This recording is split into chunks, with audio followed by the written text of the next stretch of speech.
अध्याय 125 आमना सामना। सैन्य विस्फोट रोधी वाहन अविश्वसनीय रूप से शक्तिशाली और मजबूत था, ये गोलियों का भी सामना कर सकता था। सड़क पर यह एक टैंक से थोड़ा ही कम मजबूत था और कोई भी सामान्य ट्रक इसे टक्कर मारकर पार नहीं कर सकता था। फिर भी इस समय वह विस्फोट रोधी वाहन रोहित की ओर एक खूंखार जानवर की तरह लपका।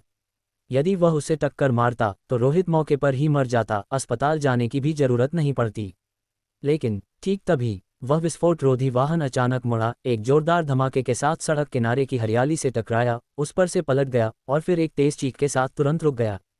धड़ाम चल गया, दरवाजा खुला और एक वर्दीधारी युवक बाहर निकला, जिसका चेहरा कुछ हद तक उदास था। जयपुर शहर का वर्तमान इंटरनेशनल घोस्ट कंट्रोलर अंकुश। रोहित, तुम में सच में हिम्मत है। जब गाड़ी सीधे तुम्हारी तरफ आ रही थी तब भी तुम हटे नहीं। अगर मैंने समय पर स्टीयरिंग व्हील न मोड़ा होता तो शायद तुम इतिहास में कार से मारे जाने वाले पहले घोस्ट कंट्रोलर बन जाते। हाँ, मैं मजाक कर रहा हूँ, तुम्हें बुरा तो नहीं लगा, है ना? गाड़ी से बाहर निकलने के बाद अंकुश ने पीछे हुए हादसे पर ध्यान नहीं दिया।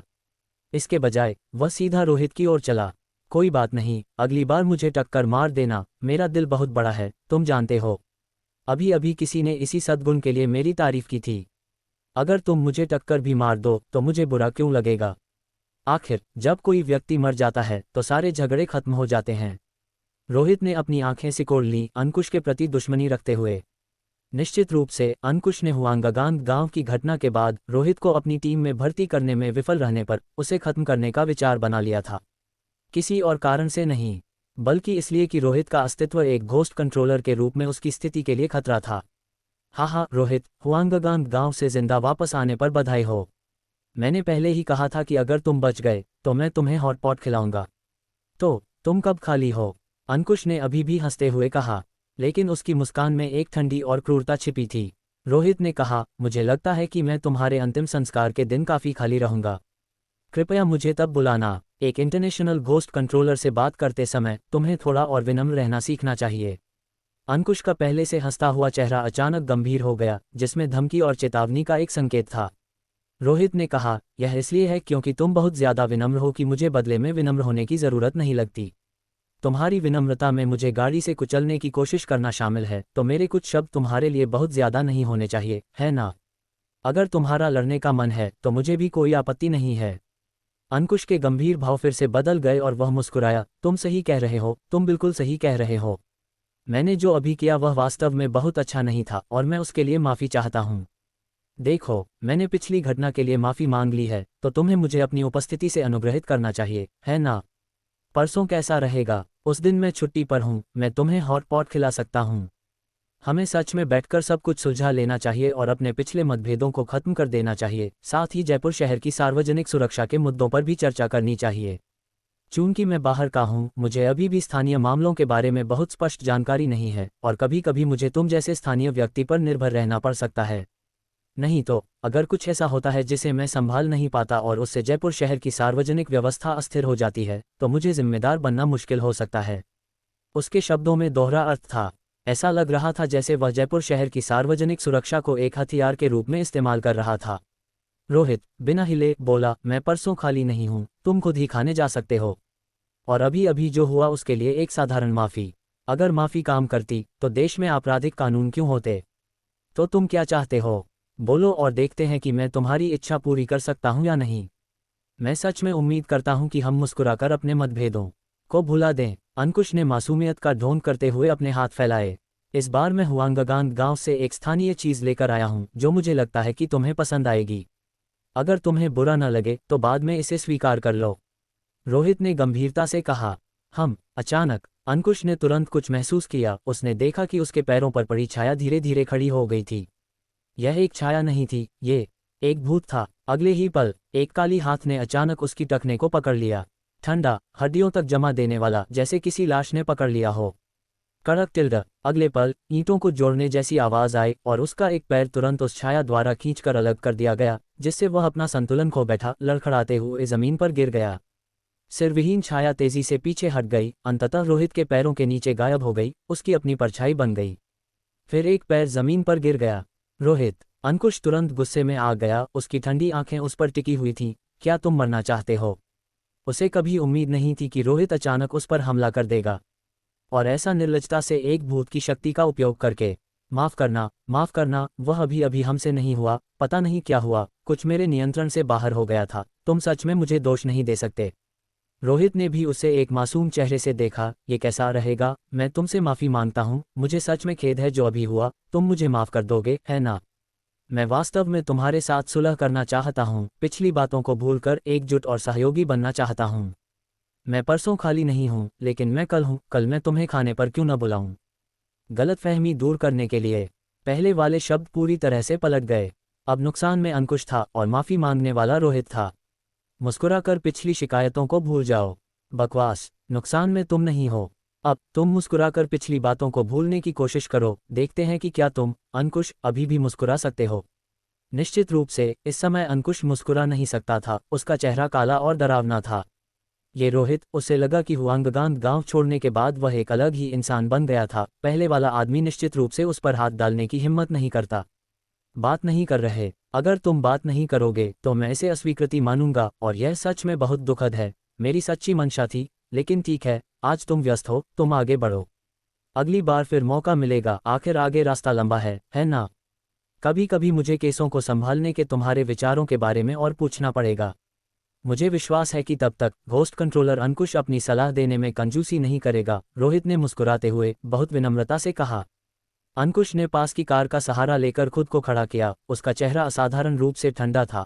आज के तुम्हारे कार्यों को देखते हुए क्या तुमने अंजाम के बारे में सोचा है? अंजाम? भोले मत बनो अंकुश। रोहित पास आया और फुसफुसाया, मैंने अपने घर पर तुम्हारी उकसावे वाली हरकतों को इसलिए सहन किया क्योंकि मैं तुमसे सच में डरा हुआ नहीं था। मैं हुआंगगांग गांव की स्थिति से निपटना चाहता था और तुम पर समय बर्बाद नहीं करना चाहता था। अब जब मैंने अपना काम खत्म कर लिया है, अगर तुम मेरे साथ लड़ते रहना चाहते हो तो मैं तैयार हूँ। चलो देखते हैं कि पहले कौन मरता है, तुम या मैं। डर है कि तुम इसे संभाल नहीं पाओगे, अंकुश ने कहा। मुझे डर है कि तुम इसे देखने के लिए जिंदा नहीं रहोगे, बेहतर होगा कि तुम पहले अपने सामने वाले से निपटो। रोहित ने इमारत की ओर इशारा किया। एक घोस्ट कंट्रोलर की शक्ति महान होती है, लेकिन तुम्हें उसके साथ आने वाली जिम्मेदारी को भी निभाना होता है। फिर मिलेंगे, ये कहकर वह पास के पार्किंग स्थल में खड़ी एक ऑफ रोड मर्सिडीज में अलिया के साथ बैठ गया और तेजी से चला गया। अंकुश ने जमीन पर पड़े कटे हुए पैर को देखा, उसका गुस्सा समझदारी से शांत हो गया। घोस्ट आए, रोहित, क्या उसने दूसरे भूत को वश में कर लिया है? धिक्कार है, मैंने गलत अनुमान लगाया।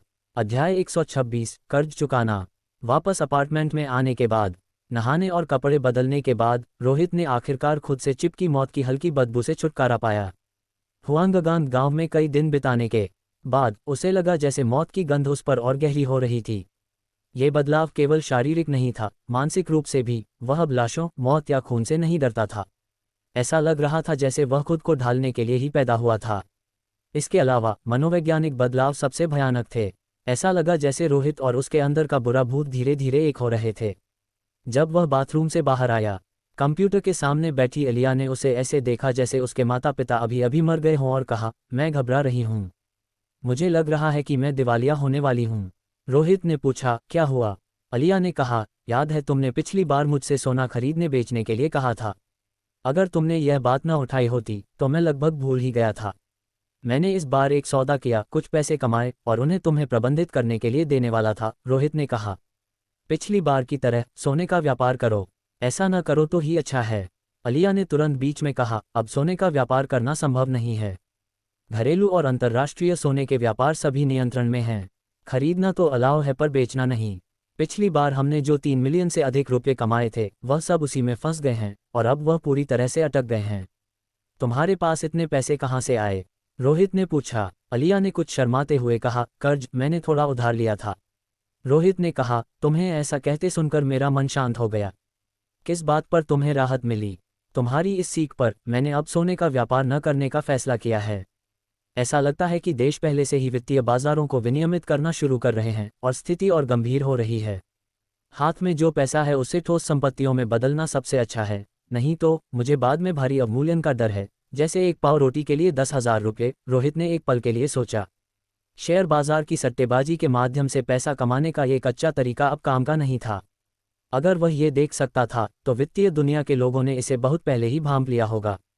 अब जब देश सख्ती से हस्तक्षेप कर रहे हैं तो सोने का व्यापार शायद पानी में पैसा फेंकने जैसा है। भले ही वह वित्त के बारे में जानकार नहीं था, उसने हाल ही में अलिया से कुछ स्पष्टीकरण सुने थे। आह, तुम्हें ये सब कहते सुनकर मुझे लगता है कि मैं बच नहीं पाऊंगी, मुझे मिट्टी खानी पड़ेगी। उस सारे ब्याज का क्या होगा? मुझे लगता है कि मुझे कर्ज चुकाने के लिए अपना घर बेचना पड़ेगा, उसने कहा। अलिया रोने के कगार पर थी, वह तकिया गले लगाकर बिस्तर पर लेट गई और इधर उधर लुढ़कने लगी। तुम्हें ऐसा देखकर मुझे पता नहीं क्यों थोड़ी खुशी हो रही है। रोहित खुद को उसकी बदकिस्मती पर थोड़ा मजा लेने से रोक नहीं पाया। क्या तुम्हें पहले से ही कोई अंदरूनी जानकारी मिल गई थी? तुमने उस दिन अपना सारा पैसा क्यों निकाल लिया था? अलिया अचानक उठकर बैठी और उसे शक की नज़र से देखा। रोहित ने कहा, यह स्थिति तुम्हें समझाना मुश्किल है।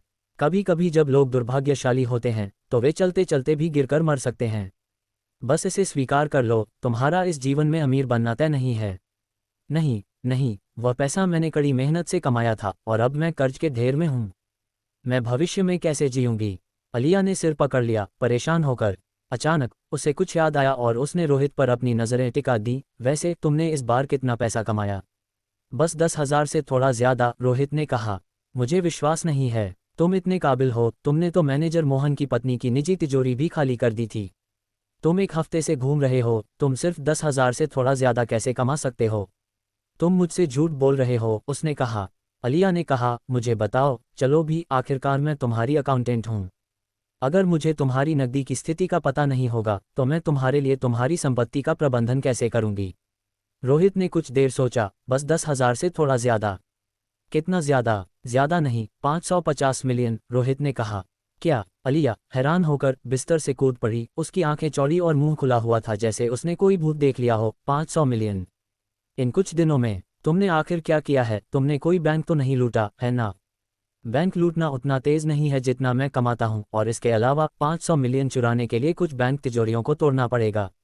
साथ ही यह अवैध है और मुझे आसानी से जेल हो सकती है।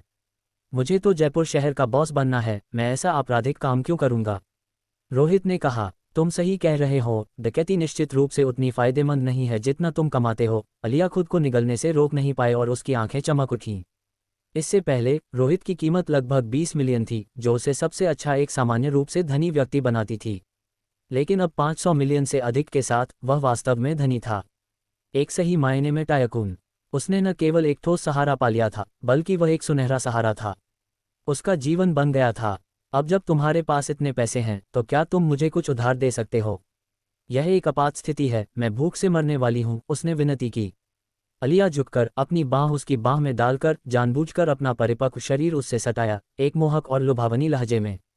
रोहित ने कहा, इन दिनों लोग माता पिता, दोस्तों, बैंकों से पैसे उधार लेते हैं, लेकिन किसी ने अपने बॉस से उधार लेने के बारे में सुना है? इसके अलावा अगले महीने मैं तुम्हें तुम्हारी सैलरी दूंगा, उच्चतम बाजार दर पर। चिंता मत करो, तुम भूख से नहीं मरोगी। ऐसा मत करो, जब शेयर बाजार से पैसा आएगा तो मैं तुम्हें वापस कर दूंगी।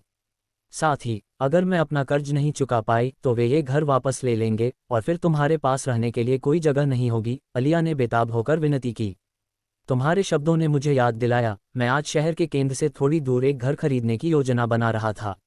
मैं कुछ दिनों में यहाँ नहीं रहूंगा, रोहित ने कहा। नहीं नहीं, क्या तुम मेरी जुबान फिसलने के लिए मुझे माफ़ नहीं कर सकते? ये कैसा रहेगा? 5 मिलियन नहीं, 10 मिलियन, बस मुझे 10 मिलियन दे दो और मैं। अलिया की आंखें चमकी, अचानक वह दृढ़ हो गई। रोहित ने पूछा, तुम क्या करोगी? मैं खुद को तुम्हारे पास गिरवी रख दूंगी, अब से मैं तुम्हारी इंसान बन जाऊंगी, तुम्हारे लिए काम करूंगी, उसने कहा। उसका चेहरा लाल हो गया था, हालांकि वह आमतौर पर काफ़ी बेबाक थी। काम करने का नाटक करना बस रखे जाने का एक बहाना था। तुम ऐसा सोचती हो, तुम्हारी उम्र में शादी, एक लंबे समय तक चलने वाले खाने का टिकट खोज रही हो, है ना? मेरी राय में 10 साल से ज्यादा नहीं, मुझे तुम्हें जाने देना होगा, क्योंकि तब तक तुम और बूढ़ी हो जाओगी और काम की दक्षता बनाए नहीं रख पाओगी।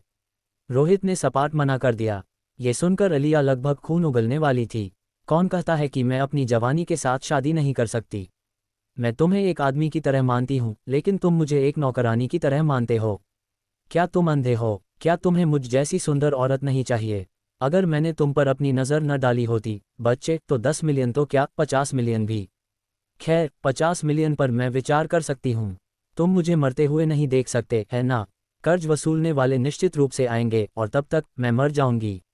अलिया को लगा कि वह बिखर जाएगी। क्लास रियूनियन में अपनी दौलत का दिखावा किए हुए उसे ज्यादा समय नहीं हुआ था। अगर दूसरों को पता चला कि उसे कर्ज के लिए दौड़ाया जा रहा है तो वह अपनी सारी गरिमा खो देगी और फिर कभी किसी का सामना नहीं कर पाएगी। और तो और वह खुद को कर्ज चुकाने के लिए बेचने को भी तैयार थी। फिर भी रोहित ने उसे नीचा दिखाया, ये शिकायत करते हुए कि वह बहुत बुरी थी। भले ही उम्र में थोड़ा अंतर है, यह मेरी गलती नहीं है, ये सिर्फ इसलिए है क्योंकि रोहित बहुत छोटा है। भले ही तुम जीना नहीं चाहती हो, तुम्हें अभी भी काम करना पड़ेगा। रोहित ने कहा, जब तुम मेरे लिए यह मामला संभाल लोगी तो तुम अपनी मर्जी से मरने जा सकती हो। उद्धरण चिन्ह डॉट डॉट डॉट उद्धरण चिन्ह। अलिया ने उसे अजीब तरह से घूरा। अब उसे संदेह होने लगा था कि क्या रोहित में कोई मानवता बची है।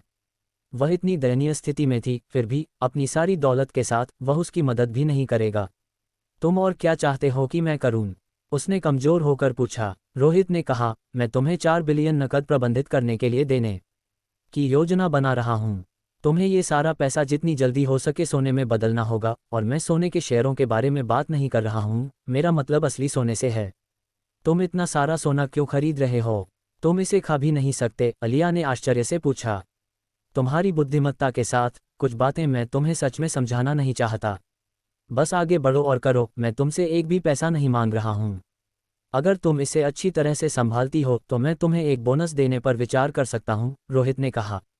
बोनस के बारे में सुनकर अलिया, जो अब शेयर बाजार में फंसने से बेघर हो गई थी, तुरंत खड़ी हो गई और पूछा, तुम मुझे कितना बोनस देने की योजना बना रहे हो? 5 मिलियन कैसा रहेगा? रोहित ने एक पल के लिए विचार किया। अलिया ने तुरंत उत्साह से उसकी गर्दन को गले लगाया और उसके चेहरे पर एक चुंबन दिया। ये बहुत बढ़िया है, मुझे पता था कि तुम मुझे मरने के लिए नहीं छोड़ोगे। लव यू, क्यूटी पाए। एक शर्त है। रोहित ने अपने चेहरे से लार पोंछी। जो भी शर्त हो, मैं मान लूंगी, अलिया ने आत्मविश्वास से वादा किया। मैं एक समझदार इंसान हूं, मैं तुमसे दया के लिए काम करने की उम्मीद नहीं करता। अगर तुम अच्छा करती हो तो मैं तुम्हें 5 मिलियन का इनाम दे सकता हूं, लेकिन सोना खरीदते समय तुम्हें एक भी पैसा गबन नहीं करना चाहिए। तुम्हें इसे सबसे कम कीमत पर खरीदने की कोशिश करनी होगी, गड़बड़ मत करना। अगर मुझे पता चला कि तुमने कुछ भी किया है तो तुम जानते हो कि इसके क्या अंजाम होंगे। रोहित का हाथ धीरे से उसकी नाजुक गर्दन को छू रहा था, जबकि उसकी आंखों में एक अजीब और उदासीनता की झलक थी। अलिया कांप उठी। उसकी आंखों में अनैच्छिक रूप से डर का एक निशान दिखाई दिया। भले ही वह आमतौर पर रोहित के साथ अच्छी तरह से पेश आती थी, लेकिन अंदर ही अंदर वह अभी भी उसके लिए भय से भरी थी। वह उस तरह का आदमी था जिससे तुम एक ही समय में प्यार और डर दोनों करते थे। ये ठीक यही गुण था जो एक अनूठा आकर्षण देता था जिससे वह खुद भी अनजान था। आधुनिक शहरों में पुरुषों में जिस आकर्षण की कमी है और जो महिलाओं को सबसे ज्यादा मोहित करता है, वह है ताकत। एक भूतिया मॉल में लोगों को बचाने की हिम्मत करना, अपने दिमाग और क्षमता पर भरोसा करके एक भूत को कैद करना जिसने लोगों को निराश कर दिया था। अंकुश पर बंदूक निकालने की हिम्मत करना जो परेशानी पैदा करने आया था। अरबों रुपये की धनराशि को उसके एक साधारण अकाउंटेंट के प्रबंधन के लिए सौंपने की हिम्मत करना। इनमें से कोई भी काम एक साधारण आदमी नहीं कर सकता था, यहाँ तक कि बॉस्टन में जो उसे आसानी से नौकरी से निकाल सकता था या उसकी उपस्थिति में मोहन चलने की कोशिश कर रहे कीड़ों की तरह थे। चिंता मत करो, मैं इसे निश्चित रूप से करूंगी। मेरे बैंक में काम करने वाले सहपाठी हैं, कुछ ग्राहक जिनके गहने की दुकानें हैं और कुछ संसाधन चैनल हैं। जब तक मेरे पास पर्याप्त पैसा है, मैं गारंटी देती हूं कि तुम्हारे 4 बिलियन को कम से कम समय में सोने में बदल दूंगी, अलिया ने कहा। उसका शरीर गंभीरता से तनाव में था। अच्छा, इस कार्ड में 5 बिलियन से ज्यादा हैं। 4 बिलियन तुम खुद ट्रांसफर कर लो और बाकी 50 मिलियन रोनी के बैंक खाते में वायर कर दो, रोहित ने उसकी गर्दन को छूते हुए कहा, कुछ ठंडे पसीने को महसूस करते हुए। वह मुस्कुराया, घबराओ मत, आखिरकार मैं बुरा भूत नहीं हूं, मैं तुम्हारे साथ कुछ नहीं करूंगा। मैं घबरा नहीं रही हूं, मैं बस उत्सुक हूं कि तुम रोनी को 50 मिलियन क्यों दे रहे हो, अलिया ने पूछा। मैं उसका कर्जदार हूं, रोहित ने कहा। वह अभी भी बहुत भरोसेमंद था। जब उसने रोनी को एक नकली मेकअप बॉक्स से बेवकूफ़ बनाया था तो यह जरूरत की वजह से था, सिर्फ जीवित रहने के लिए। चूंकि वे पहले सिर विहीन भूत की छाया की बिक्री से पैसे बांटने के लिए सहमत हुए थे, अब जब उसके पास पैसे थे तो वह पीछे नहीं हट सकता था। ठीक है, तो ये तय हो गया। अगले कुछ दिनों तक व्यस्त रहो, लेकिन आज नहीं, बहुत देर हो गई है। जाओ, नहा लो, रोहित ने कहा। अलिया का चेहरा लाल हो गया और उसने आज्ञाकारी रूप से एक नर्म ओह के साथ नहाने चली गई। तस्क, कोई याददाश्त नहीं, अभी भी धोखा देना इतना आसान है। रोहित ने बड़े नर्म बिस्तर को देखा और उसके चेहरे पर एक विजयी मुस्कान आ गई। सोने का समय। जब वह नहा रही थी, वह बिस्तर पर गिर गया और सो गया। अध्याय 127, रात के साए। रात। अपार्टमेंट की दूसरी मंजिल के बिस्तर पर रोहित छत की ओर पीट करके एक बड़े अक्षर के आकार में फैला हुआ था जिसने लगभग पूरे बिस्तर पर कब्जा कर रखा था। अपने पजामे में अलिया फर्श पर सोना नहीं चाहती थी और एक जमींदार के घर में एक नौकरानी की तरह अपने छोटे से हिस्से की रखवाली करते हुए सिर्फ एक तरफ दुबक कर सो सकती थी। दोनों ही गहरी नींद में सो चुके थे। कमरे में बत्तियां बुझ चुकी थीं और चुप्पी छाई हुई थी, केवल बाहर से कभी कभी आती हुई गाड़ियों के हॉर्न की आवाज़ें सुनाई देती थीं। लेकिन जैसे ही एक गुजरती हुई गाड़ी की हेडलाइट्स खिड़की के बाहर से अंदर आई, उसने धुंधले कमरे को कुछ देर के लिए काफ़ी रोशन कर दिया। रोशनी बदली, बिस्तर के आसपास का क्षेत्र धीरे धीरे गहरा हो गया। रोहित के पीछे दीवार पर कुछ अंधेरे में रेंग रहा था, जो उसकी जानकारी के बिना ही कुछ बदलाव से गुजर रहा था। टिप, एक गाड़ी गुजरी जिसने एक बार फिर खिड़की से अपनी रोशनी अंदर डाली। कमरा अंधेरे से रोशनी में बदल गया। जब रोशनी बिस्तर के ऊपर की दीवार तक पहुंची, अचानक वहां एक काला साया अजीब तरह से प्रकट हुआ। तार्किक रूप से रोहित और अलिया दोनों के बिस्तर पर सोने के साथ इस दिशा में कोई साया नहीं होना चाहिए, लेकिन स्थिति अजीब तरह से भयावह थी। वह साया एक इंसान की तरह वहां पर सख्त खड़ा था और वह धीरे धीरे आगे बढ़ रहा था। अगर कोई उस साये को ध्यान से देखता तो वह देख सकता था इस साये का सिर नहीं था, गर्दन के ऊपर कुछ भी नहीं था सिवाय रोशनी वाली दीवार के। ऐसा लग रहा था जैसे सिर का साया जबरदस्ती काट दिया गया हो, वह बस मौजूद ही नहीं था। रोहित की नींद का फायदा उठाकर सिर विहीन भूत का साया एक बार फिर बेचैनी से अपनी मर्जी से हिलने लगा। आखिरकार वह एक भयानक भूत था, और जब दूसरे भूत को नियंत्रित किया जाता है तो भूतों के बीच का दमन पूर्ण नहीं हो सकता। एक पक्ष हमेशा थोड़ा मजबूत होगा और दूसरा थोड़ा कमजोर। संतुलन बनाए रखने के लिए भूत नियंत्रक को खुद तराजू को संभालना पड़ता था, और लापरवाही नियंत्रण खोने का कारण बन सकती थी। ठीक वैसे ही जैसे लुढ़कते हुए ब्लॉक्स, इतनी मेहनत से बनाया गया सब कुछ एक पल में ढह जाता। भयानक भूत के पुनरुत्थान का संकट एक बार फिर उत्पन्न होगा। उस पल सिर विहीन भूत का साया धीरे धीरे दीवार के साथ आगे बढ़ा, इंच इंच करके। वह सीढ़ियों से नीचे उतरा, फिर लिविंग रूम से सामने के दरवाजे की ओर चला, जैसे कि अपने जुनून को जारी रखना चाहता हो। एक शरीर को जोड़ने के लिए काला साया बहुत लंबा खींचा हुआ था, लगभग एक पतली रेखा की तरह, और सिर विहीन भूत के साये का रूप तेजी से विकृत होता जा रहा था। इससे पहले कि वह सामने के दरवाजे तक पहुंच पाता, वह एक पहचानने योग्य आकार में खींच और खींच गया, जिससे जमीन पर केवल एक लंबी काली लकीर रह गई। उसने अलग अलग दिशाओं में कई बार कोशिश की। आखिरकार सिर विहीन भूत का साया रोहित से बहुत दूर नहीं जा सका। वह रोहित की परछाई बन गया था, इस नियति से कभी बच नहीं पाएगा। अंत में सिर विहीन भूत का साया धीरे धीरे पीछे हट गया, वापस बिस्तर के सिरहाने पर खड़ा हो गया। वह एक लाश की तरह गतिहीन था। कितनी देर बाद, शायद आधे घंटे से भी ज्यादा, गतिहीन सिर विहीन भूत का साया अचानक हिलने लगा। उसने धीरे धीरे अपना हाथ अलिया की ओर बढ़ाया, जो उसके बगल में सो रही थी। उसके पास कोई और विकल्प नहीं था, वह केवल इस शरीर का चुनाव कर सकता था। हालांकि जैसे ही उसका हाथ आधा बढ़ा, वह एक बार फिर रुक गया। यह एक ऐसी मशीन की तरह था जो कभी कभी खराब हो जाती थी। वह अपने खुद के कार्यों को पूरी तरह से नियंत्रित नहीं कर सकता था, लेकिन जिस चीज़ की भयावहता में सबसे कम कमी होती है वह है समय और धैर्य। एक और घंटा बीत गया। सिरविहीन भूत का साया फिर से हिला। इस बार उसने अलिया को छुआ। अलिया को कुछ भी महसूस नहीं हुआ और वह अपने बगल में हो रही भयानक घटना से पूरी तरह से अनजान थी। लेकिन जैसे ही सिरविहीन भूत का साया धीरे धीरे अलिया के शरीर में समा गया, उसका रूप हिचकिचाया और अचानक रुक गया। इस पल रोहित, जो गहरी नींद में था, को अचानक कुछ महसूस हुआ और उसने अपनी आंखें झट से खोल दीं। जैसे ही उसने आंखें खोलीं, उसने बिस्तर के सिरहाने पर एक लंबा, पतला, सिरविहीन साया देखा, जिसका आधे से ज्यादा रूप पहले ही उसके बगल में अलिया के शरीर में समा चुका था। इस समय अलिया का रंग कुछ हद तक पीला था और उसका शरीर धीरे धीरे ठंडा हो रहा था, फिर भी वह गहरी नींद में थी। अगर वह इसी तरह सोती रहती तो सिरविहीन भूत के साये द्वारा अपने सपनों में चुपचाप मार दी जाती, बिना कभी जाने। लानत है। रोहित का दिल ठंडा हो गया और उसने फुसफुसाते हुए तुरंत सिरविहीन भूत के साये के कार्यों को रोक दिया। ऐसा लग रहा था जैसे उसके शरीर में लगे 5 भूतिहा आंखें एक साथ खुल गई हों। एक लाल रंग की चमक नीचे छा गई। एक पल में सिरविहीन भूत का साया भूतिहा आंखों द्वारा दबा दिया गया और जमीन पर गिर गया, एक बार फिर सिर्फ एक परछाई बन गया। सब कुछ जल्दी से शांत हो गया। बाल बाल बच गए। तो अगर मैं सिरविहीन भूत के साये पर नजर नहीं रखता तो ये हरकतें करने लगता है। रोहित उठकर बैठ गया। उसकी भौहें गहरी तरह से सिकुड़ी हुई थीं। नींद पूरी तरह से जा चुकी थी, केवल एक अनजाना डर बचा था। वह उस रात अपेक्षाकृत अच्छी तरह से सो पाया था, जिसमें पुनरुत्थान की बेचैन हलचल या बिस्तर में लकवाग्रस्त होने जैसी कोई बात नहीं थी। लेकिन उसे उम्मीद नहीं थी कि एक समस्या को हल करने से दूसरी समस्या पैदा हो जाएगी। अब से उसे सिरविहीन भूत के साये के लिए सतर्क रहना पड़ेगा। रोहित को खुद भी नहीं पता था कि भूत कब हरकत करेगा, इसलिए सबसे पक्का तरीका 24 घंटे सतर्क रहना था, परेशानी के पहले संकेत पर हस्तक्षेप करने के लिए तैयार रहना, इस नाजुक संतुलन को बनाए रखना था। लेकिन क्या इसका मतलब यह नहीं था कि उसे दिन रात सोना छोड़ना पड़ेगा?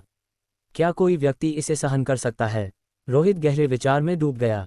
मैंने सोचा था कि मुझे कुछ समय के लिए अपनी हालत के बारे में चिंता नहीं करनी पड़ेगी, लेकिन ऐसा लगता है कि यह पहले से केवल थोड़ा बेहतर है। भूतिया पुनरुत्थान का खतरा अभी भी मौजूद है, बस इसमें देरी हुई है। दूसरे भूत को नियंत्रित करने के बाद भी संकट अभी भी मंडरा रहा था। आधी रात के बाद वह बिल्कुल भी नहीं सो पाया, और शायद खुद में कुछ बदलावों के कारण उसे थकान महसूस नहीं हुई। इन पिछले कुछ दिनों में जब रोहित अलिया के लिए सोना खरीदने की व्यवस्था कर रहा था, वह सिर विहीन भूत के साय के नियंत्रण खोने के पैटर्न को भी समझने की कोशिश कर रहा था। उसने पाया, अनुसरण करने के लिए कोई पैटर्न नहीं था। सिर विहीन भूत का साया दिन में कम से कम 3 बार या सबसे खराब हालत में 6 बार नियंत्रण खो देता था, और उसके कार्यों की अवधि भी अप्रत्याशित थी। सबसे लंबी, यह 1 घंटे से अधिक, लगभग 2 घंटे तक चल सकती थी, और सबसे छोटी, यह 1 मिनट से कम थी। उतार चढ़ाव बहुत ज्यादा था, पूरी तरह से एक अनियंत्रित और अनिश्चित कारक। हालांकि ये सौभाग्य की बात थी कि जब सिर विहीन भूत का साया नियंत्रण से बाहर था, तो उसने उस पर हमला नहीं किया, बल्कि उसके बजाय अपने आसपास के लोगों को निशाना बनाया। अलिया पर पिछले कुछ दिनों में कम से कम 5 बार हमला हुआ था। उसे बस इसका पता नहीं था, मैं सिर विहीन भूत के साये को पूरी तरह से कैसे दबा सकता हूँ। उस दिन रोहित ने एक नया ढला हुआ सोने का बक्सा खोला। अंदर एक गहरे भूरे रंग की इंसान की चमड़ी थी। हुआंगगान गांव का इंसान की चमड़ी का ताबीज, जो भूतों को भी निगलने के लिए काफी शक्तिशाली था, रोहित के लिए दुष्ट आत्माओं से भी ज्यादा भयानक साबित हुआ था। उस समय के बाद से वह इंसान की चमड़ी के ताबीज से बहुत सतर्क था, इतना कि उसने पिछले कुछ दिनों में एक सोने की दुकान से उसके लिए विशेष रूप से एक नया सोने का बक्सा बनवाया और ताबीज को सावधानी से उसके अंदर बंद कर दिया था। सोने के बक्से के अंदर इंसान की चमड़ी का ताबीज इस समय शांत था। कोई काला अक्षर नहीं उभरा, और इसने रोहित को कोई प्रतिक्रिया नहीं दी। इस इंसान की चमड़ी में उस भूत को निगलने के बाद कुछ बदलाव आया है, एक बदलाव जिसके बारे में मुझे पता नहीं है, और यह अभी भी जारी है, रोहित ने सोचा। चूंकि कोई प्रतिक्रिया नहीं थी, उसने और जांच नहीं की। तुरंत उसने बक्सा बंद कर दिया और उसे ताला लगा दिया। उसने तय किया कि जब तक बिल्कुल जरूरी न हो, वह इसे फिर से नहीं खोलेगा। ये चीज़ बहुत ही अजीब थी और इस पर बहुत ज्यादा भरोसा नहीं किया जा सकता था, कहीं ऐसा न हो कि वह दुष्ट आत्माओं द्वारा बिछाए गए जाल में कदम दर कदम फंस जाए। अध्याय 128, सहपाठियों का पुनर्मिलन। बस कल ही रोहित को अपने सहपाठी केशव का एक फोन आया, जिसने बताया कि आज एक क्लास रियूनियन होगा। जीवित बचे सहपाठियों को एक साथ इकट्ठा होने के लिए कहा गया था कि उनमें से कई जाने वाले थे, कुछ दूर जा रहे थे, कुछ स्कूल बदल रहे थे। इन परिस्थितियों में रोहित ने जाना जरूरी समझा, क्योंकि यह मुलाकात इस जीवन में बाकी बचे कुछ सहपाठियों को देखने का आखिरी मौका हो सकती थी। सोने की खरीदारी का जिम्मा अलिया को सौंपा गया था। वह इन दिनों बहुत लगन से काम कर रही थी, इसलिए रोहित को उसकी कड़ी मेहनत देखकर तसल्ली हुई। भले ही पैसा पानी की तरह बह रहा था, लेकिन उन्होंने वास्तव में अपने पास काफ़ी मात्रा में असली सोना जमा कर लिया था। इसने धीरे धीरे उसे कुछ हद तक निश्चिंत महसूस कराया। अगर उसकी गणना गलत नहीं थी, तो ये सोना भविष्य में विभिन्न लग्जरी सामानों की जगह ले सकता था। हालांकि सभी देशों की मुद्राओं को पूरी तरह से नहीं संभालेगा, लेकिन यह निश्चित रूप से भविष्य में सबसे मूल्यवान चीज़ बन जाएगा। शायद मुझे एक कार खरीदनी चाहिए। रोहित टैक्सी से तय जगह पर पहुंचा। हालांकि उसके पास एक कार थी, लेकिन उसे व्यापार के लिए अलिया को इसका उपयोग करने देने के अलावा कोई विकल्प नहीं था। ये सच में एक बलिदान था, सब अपने कर्मचारियों की खुशी के लिए। केशव, यहाँ। जैसे ही वह टैक्सी से बाहर निकला और चारों ओर देख रहा था, उसने केशव को सड़क के किनारे एक बगीचे के मंडप में हाथ हिलाकर चिल्लाते हुए सुना। दूसरे लोग अपनी हथेलियों से हाथ हिलाते थे, लेकिन केशव अपनी बीच की उंगली को ऊपर उठाकर हाथ हिलाता था। ये देखकर रोहित का चेहरा काला पड़ गया। क्या तुम अपना यह खास इशारा बदल नहीं सकते? वह पास चला गया, लेकिन वहां सिर्फ केशव और पिंटू को देखा। उसे गिनकर वहां केवल 3 लोग थे। बस हम कुछ, बाकी लोग नहीं आ रहे हैं? रोहित ने पूछा। पिंटू, जो कुछ हद तक थका हुआ लग रहा था, जैसे कि वह निद्रा से पीड़ित हो, ने कहा, केशव ने पहले फोन किया था और कहा था कि वे आएंगे, लेकिन हमने 10 मिनट से ज्यादा इंतजार किया और सिर्फ तुम ही आए हो। शायद वे आएंगे ही नहीं। यह ऐसा कैसे हो सकता है? उन्होंने साफ साफ वादा किया था। ये तो अपमानजनक है कि वे अपने वादे से मुकर गए और केशव को कोई मान सम्मान नहीं दिया। रोहित, तुम मेरे लिए कुछ इंतजाम कर सकते हो? केशव ने गंभीर होकर कहा। पिंटू ने कहा, अगर रोहित उनसे आने के लिए कहे तो वे निश्चित रूप से आएंगे। आखिर जब हम स्कूल में थे, वह वहीं रुक गया, ऐसी भयानक चीज़ों को याद नहीं करना चाहता था। चलो थोड़ा और इंतजार करते हैं। अगर वे सच में नहीं आते तो भूल जाओ, जो कुछ हुआ है उनकी मानसिक स्थिति शायद अच्छी नहीं है। हो सकता है कि अब वे अपने घरों से बाहर निकलने से भी बहुत डरते हों, रोहित ने कहा। केशव ने तंज कसते हुए कहा, अगर ऐसा है तो वे बहुत कमज़ोर हैं। मुझे देखो, मैं पूरी तरह से ठीक हूँ। मुझे जब खाना चाहिए तो खाता हूँ और जब पीना चाहिए तो पीता हूँ। सिर्फ भूत प्रेत मुझे कैसे डरा सकते हैं। वैसे भी उन काले कपड़ों वाले आदमियों के साथ मामला सुलझ गया। उसने ये कहा, लेकिन उसने अपनी कलाई पर प्रार्थना के मन के पहन रखे थे, गर्दन में एक बोधिसत्व लटका हुआ था, और यहाँ तक कि उसने कहीं से शांति और सौभाग्य के लिए एक ताबीज भी अपनी कमर से बांध रखा था। वह एक दिखावटी अमीर फिर भी बहुत धार्मिक बौद्ध व्यक्ति की आभा बिखेर रहा था। उन्हें गलत आदमी मिल गया था। रोहित ने एक सामान्य बहाना बनाया, लेकिन तुम्हारा चेहरा सूजा हुआ क्यों लग रहा है? गर्मी से? नहीं, एक खेल खेलने से, केशव ने कहा। रोहित ने पूछा, कौन सा खेल? इंटरनेट पर घर में भूत है या नहीं, ये जांचने का एक तरीका। केशव ने गंभीर होकर कहा, वे कहते हैं कि आधी रात को अगर तुम आईने में अपनी परछाई के साथ 100 बार पत्थर कागज कैंची खेलते हो और हर बार ये बराबरी पर रहता है तो तुम्हारे घर में कोई भूत नहीं है। लेकिन अगर आईने में मौजूद व्यक्ति एक बार भी जीत जाता है तो इसका मतलब है कि तुम्हारे घर में एक भूत है और तुम्हें वहां रहना बिल्कुल नहीं चाहिए। तुम्हें बाहर जाना पड़ेगा। इसका तुम्हारे सूजे हुए चेहरे से क्या लेना देना है? रोहित ने पूछा। मैं सोच रहा था, अगर सच में कोई भूत हुआ तो मैं क्या करूंगा। इसलिए जब मैंने खेल खेला तो मैंने जानबूझकर एक शर्त जोड़ दी, एक भूत से दूसरे भूत से लड़ने का एक तरीका, ठीक वैसे ही जैसे उस दिन रघु ने कहा था कि सिर्फ एक भूत ही दूसरे भूत को हरा सकता है, केशव ने कहा। आखिर मैं काफी सोच विचार करने वाला इंसान हूँ। तुमने कौन सी शर्त जोड़ी? रोहित ने पूछा। केशव ने कहा, मुझ जैसे चालाक इंसान ने तय किया, जो भी जीतेगा उसे खुद को एक थप्पड़ मारना होगा। अगर सच में कोई भूत हुआ तो भले ही वह मुझे हरा दे, मैं खुद को ही थप्पड़ मारूंगा, जिसका मतलब था कि मैं सुरक्षित रहूंगा। नतीजा ये रहा कि उस रात मैं इतना भाग्यशाली था कि मैं पूरी रात जीतता रहा और इसीलिए मेरा चेहरा सूज गया। रोहित शुरू में दंग रह गया, उसकी चतुराई की तारीफ करना चाहता था, लेकिन फिर उसकी भौहें सिकुड़ गईं। रुको, ये बात समझ में नहीं आती। अगर तुम अपनी ही परछाई के साथ पत्थर कागज कैंची खेल रहे हो तो हमेशा बराबरी पर रहना चाहिए। तुम पूरी रात कैसे जीत सकते हो? ये याद दिलाए जाने पर केशव की आंखें सदमे से चौड़ी हो गईं। वह उसे ऐसे देख रहा था जैसे उसने कोई भूत देख लिया हो। तुमने अभी क्या कहा? मैंने कहा, तुम पूरी रात अपनी ही परछाई के साथ पत्थर कागज कैंची में जीत रहे हो। रोहित ने अपना सवाल दोहराया, क्या तुम हाल ही में बहुत तनाव में रहे हो या तुम्हारी मानसिक स्थिति में कुछ गड़बड़ है? शायद तुम्हें अस्पताल के मनोरोग विभाग में जाकर जांच करवानी चाहिए। केशव ने सिर हिलाया, असंभव, असंभव। मैं हर दिन आराम कर रहा हूँ, नियमित रूप से चिकन का आनंद लेता हूँ, मैं मानसिक तनाव में कैसे हो सकता हूँ? अगर तुम मानसिक तनाव में नहीं हो जिसके कारण मतिभ्रम हो रहा है तो तुम्हारे घर में सच में एक भूत हो सकता है। नहीं तो तुम आईने में मौजूद व्यक्ति के खिलाफ कैसे जीत सकते हो? रोहित ने कहा। हे भगवान! केशव डर से लगभग उछल पड़ा। मैं पूरी रात एक भूत के साथ पत्थर कागज कैंची खेल रहा था। केशव, मुझे भूतों की कहानियों से मत डराओ, तुम विश्वास करो या न करो, मैं तुम्हें रोकर दिखाऊंगा, पिंटू ने बगल से धमकी दी। कौन सी खूनी भूत की कहानी? मुझे एक भूत का सामना करना पड़ा है और वह मेरे ही घर में था। केशव का चेहरा डर से पीला पड़ गया था और भले ही वह सूरज के नीचे खड़ा था फिर भी उसे ठंड महसूस हुई। ऐसा लग रहा था जैसे उसने अभी अभी जो कहानी सुनाई थी वह सच थी, गढ़ी हुई नहीं थी। ओह, रोहित को इस बिंदु पर क्या कहना है यह नहीं पता था। क्या ये था कि केशव के मानसिक तनाव के कारण उसे मतिभ्रम हुआ या उसके घर में सच में एक भूत था? तार्किक रूप से अगर उसे सच में एक भूत का सामना करना पड़ा होता तो केशव को अब तक डर से सख्त हो जाना चाहिए था। ऐसा कैसे हो सकता है कि उसे कुछ भी नहीं हुआ? नहीं, मुझे तुरंत अपने माता पिता को फ़ोन करना होगा और उन्हें बताना होगा कि वे घर न आएं। बस कह देना कि घर में आग लग गई है, केशव ने हड़बड़ी में कहा जब उसने एक पुराने जमाने का पुश बटन वाला सेल फोन टटोला। रोहित ने कहा, अगर तुम उनसे कहोगे कि घर में आग लग गई है तो तुम्हारे माता पिता निश्चित रूप से इसे देखने के लिए घर वापस आएंगे। तो मुझे क्या करना चाहिए? केशव को भी लगा कि यह बहाना अच्छा नहीं था। घर में शौचालय में विस्फोट हुआ है।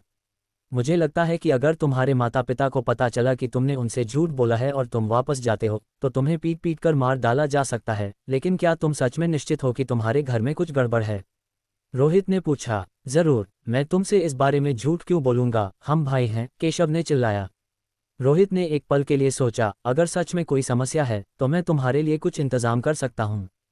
जैसे ही वह बोल रहा था उसने अपना फ़ोन उठाया और कप्तान अभिजीत का नंबर डायल किया। एक मामले पर काम करते हुए कप्तान अभिजीत, जिसे रोहित का फ़ोन आया, ने तुरंत लाचारी से शिकायत की, रोहित, जब तुम पिछली बार गए थे तो तुमने मुझे बहुत परेशानी में डाल दिया था। तुम्हारे जाने के बाद अंकुश ने हंगामा किया और हम में से जो मौके पर थे उन्हें बहुत डांट पड़ी है। हालांकि तुम दोनों भूत नियंत्रक हो, कोशिश करो कि टकराव कम से कम हो ताकि हम निचले स्तर के लोग अपना काम जारी रख सकें। माफ करना, व्यक्तिगत झगड़ों में तुम्हें शामिल नहीं करना चाहिए। मुझे एक मदद चाहिए, रोहित ने कहा। क्या है? अगर यह सरकारी काम है तो मदद करना मेरा कर्तव्य है, लेकिन अगर यह व्यक्तिगत है तो यह एक और कहानी है, कप्तान अभिजीत ने गंभीरता से कहा। रोहित ने कहा, यह एक व्यक्तिगत स्पर्श के साथ सरकारी काम है, मैं तुम्हारे लिए चीजों को मुश्किल नहीं करूंगा। एक आवासीय परिसर में एक संदिग्ध अलौकिक घटना है और मुझे उम्मीद है कि तुम उस घर को सील करने के लिए कुछ समय निकाल सकते हो, घर के मालिकों को अस्थायी रूप से वापस न आने की सूचना दे सकते हो, और मैं ये पुष्टि करने के बाद तुम्हें फ़ोन करूंगा कि क्या कोई अलौकिक घटना है या नहीं। ये सरकारी काम है, बिल्कुल भी व्यक्तिगत नहीं है। ठीक है, चिंता मत करो, मैं अभी किसी को इसे सील करने के लिए भेजूंगा। मुझे पता दो, कप्तान अभिजीत ने जवाब दिया। रोहित ने केशव के घर का पता दिया। घटना ज्यादा हलचल पैदा नहीं कर रही है, इसे ज्यादा बड़ा चढ़ाकर मत बताओ, क्योंकि मुझे बस कुछ जानकारी मिली है और हमें यकीन होने से पहले बहुत ज्यादा हंगामा न करना ही बेहतर है। मैं समझता हूँ, कप्तान अभिजीत ने कहा। बहुत बहुत धन्यवाद, रोहित ने जवाब दिया। कोई बात नहीं, इन विशेष मामलों को संभालने के लिए हम तुम भूत नियंत्रकों पर भरोसा करते हैं, कप्तान अभिजीत ने कहा। रोहित ने कुछ विनम्र बातें की और फोन रख दिया। अब ये सुलझ गया है, तुम्हारा घर जल्द ही सील कर दिया जाएगा और फिर तुम्हारे माता पिता वापस नहीं जाएंगे। अभी के लिए ये सुरक्षित है। ये बहुत बढ़िया है। केशव ने राहत की सांस ली। क्या मुझे बाद में तुम्हारे घर जाकर जांच करनी चाहिए? केशव ने आश्चर्य से कहा, उस भूतिया जगह पर किस लिए जाना है? वहाँ भूत हैं, उस घर को भूल जाओ। मैं बाद में रहने के लिए एक और जगह बदल लूंगा, जैसे कोई विला, मेरे पास अभी भी ऐसे कई हैं, और हमारे सामने वाले आवासीय परिसर में एक अपार्टमेंट भी है। उद्धरण चिन्ह उद्धरण चिन्ह। रोहित ने उसे एक अजीब अभिव्यक्ति के साथ देखा। तुम्हारे पास इतने सारे खूनी घर हैं, तुम्हें पहले बताना चाहिए था, बस वापस न जाना ही काफ़ी होता। मेरा फ़ोन बिल बर्बाद हो गया। मुझे घर सील होने के बाद ही याद आया कि मेरे पास रहने के लिए और जगहें हैं, केशव ने कुछ शर्मिंदा होकर कहा। मैं तुमसे अब और बात नहीं करना चाहता, तुम ये सोचो कि आईने के साथ वास्तव में क्या हुआ था। रोहित ने किसी को मारने की इच्छा को दबाने के लिए संघर्ष किया। तभी सड़क के किनारे एक कार रुकी। ये राजीव, आशु के पिता थे, जो अपनी बेटी कविता को लेकर आए थे। रोहित, नमस्कार, हम फिर से मिल रहे हैं। रोहित को देखते ही राजीव ने तुरंत एक बहुत ही विनम्र मुस्कान दी, पास चला गया और हाथ मिलाने के लिए अपना हाथ बढ़ाया। राजीव अंकल, नमस्कार, रोहित ने जवाब दिया। मैंने सुना कि तुम सहपाठियों का एक पुनर्मिलन हो रहा है और मुझे कविता को अकेले यहाँ आने देना बहुत ठीक नहीं लगा, इसलिए मैं उसके साथ आया। तुम लोगों को बुरा तो नहीं लगा, है ना? राजीव ने मुस्कुराते हुए कहा। जरूर, हमें बुरा नहीं लगेगा। इससे पहले कि रोहित अपनी बात पूरी कर पाता, उसने कविता पर एक नज़र डाली, जिसे उसने कुछ समय से नहीं देखा था, और उसकी आंखें अचानक सिकुड़ गईं। कविता एक ड्रेस में चुपचाप खड़ी थी, उसकी त्वचा इतनी पीली थी मानो सारा खून बह गया हो। अगर उसकी आंखें अभी भी थोड़ी हिल नहीं रही होती और उसे नहीं देख रही होती, तो रोहित ने सोचा होता कि वह एक लाश है। जब से उन्होंने भूत शिशु के निशान की घटना को सुलझाया था, तब से कितना समय हो गया था? 1 महीने से भी कम, है ना? वह कभी जीवंत और खूबसूरत लड़की ऐसी कैसे हो गई थी?